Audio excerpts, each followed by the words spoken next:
පින්නතුනේ මෙතන ඉන්න හැම කෙනාම කර්මඵලයේ විශ්වාස කරනවා කියලා හිතනවා. ඒ වුණාම තියෙනවා දිව්‍ය ලෝක 6ක්. කීයක් තියෙනවද? දිව්‍ය ලෝක 6ක් තියෙනවා. මේ පෘථුවිය කියලා ගත්තොත් මෙහින් ඉහළට තියෙනවා දිව්‍ය ලෝක 6ක්. හරිද? ඒකේ මේ දෙවෙනි දිව්‍ය ලෝකෙදි තමයි තථාගතයන් වහන්සේ අභිධර්මයේ දේශනා කරන්නේ. ඒකට කියන්නේ මොකක්ද කියලාද? තව්තිසා දිව්‍ය ලෝකේ කියලා. තව්තිසා කියලා කියන්නේ පින්නතිවි මේ නම හැදිලා තියෙන්නේ මෙහෙමයි. මේක පාලනය කරන 31 දෙනෙක්. කී දෙනෙක්ද? 31 දෙනෙක්. ප්‍රධානය තමයි සක්‍ර දේවේන්ද්‍රයා. එයාගේ යටතේ ඉන්නවා 31 දෙනෙක් කැමතිවරු වගේ මේක පාලනය කරන්න.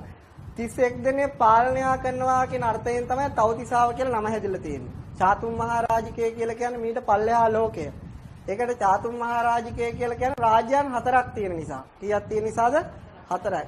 චතු කියන්නේ 4යි පාලියෙන්. ඒ රාජ්‍යයන් 4 පාලනය කරන්නේ කවුද? දතරාට්ට, විරුඩ, විරූපාක්ෂ, වෙසමුණි කියන ඒ දෙවිවරු. ඒ සතරවරන් දෙවිවරු කියන්නේ. එතකොට මේ සතරවරන් දෙවිවරුන්ගේ පාලනයේ තියෙන මේ ලෝකයට කියනවා චාතුම් මහරජිකය කියලා. තථාගත අරහත් සම්මා සම්බුදුරජාණන් වහන්සේ මනුස්ස ලෝකේ අපිට මේවයි ආවුසේ කියලා තියෙනවා. එතකොට පින්නොතනි මනුස්ස ලෝකයට අවුරුදු 100ක් ගත වෙන තැන මේ දිව්‍ය ලෝකෙට එක දවසයි. එක දවසයි. මනුස්ස ලෝකෙට අවුරුදු 100ක් යනකොට මේ දිව්‍ය ලෝකෙට එක දවසක් ගෙවිලි ඉවර වෙනවා. ඔබ අපි මෙහි අවුරුදු 100කින් මැරිලා උපදිනකොට එහෙට කීයක් එනවද? මේ රේණුකාණ චන්දවිල මහානායක සාමිස අවුරුදු 100ක් විතර ජීවත් වෙලා තිනවා. එන උන්වහන්සේ ඉපදිලා මැරෙනකොට එහෙ ලෝකෙට ගිහිල්ලා තියෙන කවදද? දවස් 1යි.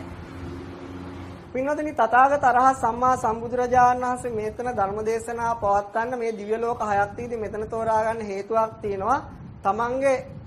තමන් මේ ලෝකෙට වදාපු අම්මා. ඒ කියන්නේ බෝසත් මාතාව පිරිමි දිව්‍ය ජීවිතයක් ලැබලා මාතෘ දිව්‍ය රාජයා නමින් ඉන්නේ මේ දෙවෙනි දිව්‍ය ලෝකේ. එතකොට අම්මට ලේසියෙම කියන්න පුළුවන් නිසා මෙතන තෝරගත්තා. ඒ වුණාට පින්වතුනි මේ ඉහළ දිව්‍ය ලෝකයේ අය, පහළ දිව්‍ය ලෝකයේ අය, බ්‍රහ්ම ලෝක මීට ඉහළ තියෙන බ්‍රහ්ම ලෝකයේ මේ ධර්මයේ දේශනාව අහන්න